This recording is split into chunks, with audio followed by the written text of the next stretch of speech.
കൊല്ലത്തുള്ള വിഭജിക എന്നൊരു പെണ്ണ് ഷാർജയിൽ വെച്ച് സൂയിസൈഡ് ചെയ്ത്. സ്വന്തം മകളെ കൊന്നിട്ടാണ് ഇങ്ങനെ സൂയിസൈഡ് ചെയ്ത്.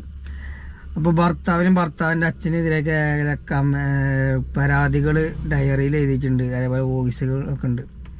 ഇങ്ങനെ അത്ഭുതപ്പെടുത്തി അതല്ല, ഇതിൻ്റെ അടിയിൽ തന്നെ കമൻസുകൾ ഉണ്ടല്ലോ, അത് കണ്ടിട്ടാണ് ഞാൻ അന്തം വിട്ടത്. ഇതിനുള്ളിൽ കമൻസുകൾ എന്താ വെച്ചാൽ, ഈ വെള്ളരിപ്രാവിനെപ്പോലുള്ള പെൺകുട്ടിയെ കാക്കയെപ്പോലുള്ള ആൾക്കാരാണ് കെട്ടിച്ചു കൊടുക്കുന്നത്. പിന്നെ അവൻ്റെ നിറം പോലെ തന്നെയാണ് അവൻ്റെ സ്വഭാവം. ഈ കാട്ടുമാക്കാനെയാണ് കെട്ടിച്ചു കൊടുക്കുന്നത്.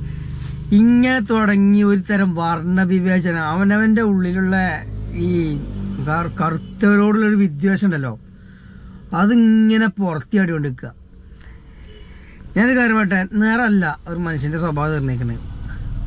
കറുത്തവരെല്ലാവരും നല്ലവരല്ല, കറുത്തവരെല്ലാവരും മോശപ്പെട്ട ആൾക്കാരും അല്ല, വെളുത്തവരും അതേപോലെ തന്നെയാണ്.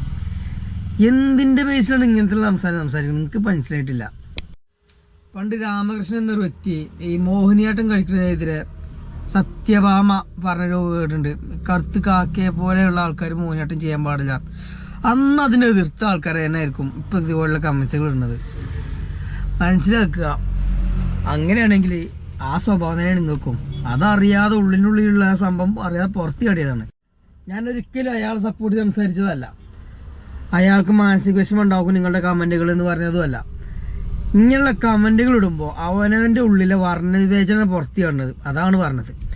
പിന്നെ അയാൾ ചെയ്ത ക്രൂരതകൾ, കൊടിയ ക്രൂരതകൾ വളരെ വ്യക്തമായിട്ട് ആത്മഹത്യക്കുറിപ്പിലുള്ളതാണ്. നല്ല എന്താ പറയുക, ശിക്ഷ കിട്ടാൻ അർഹനാണ്. അങ്ങനെ ശിക്ഷ കിട്ടട്ടെ.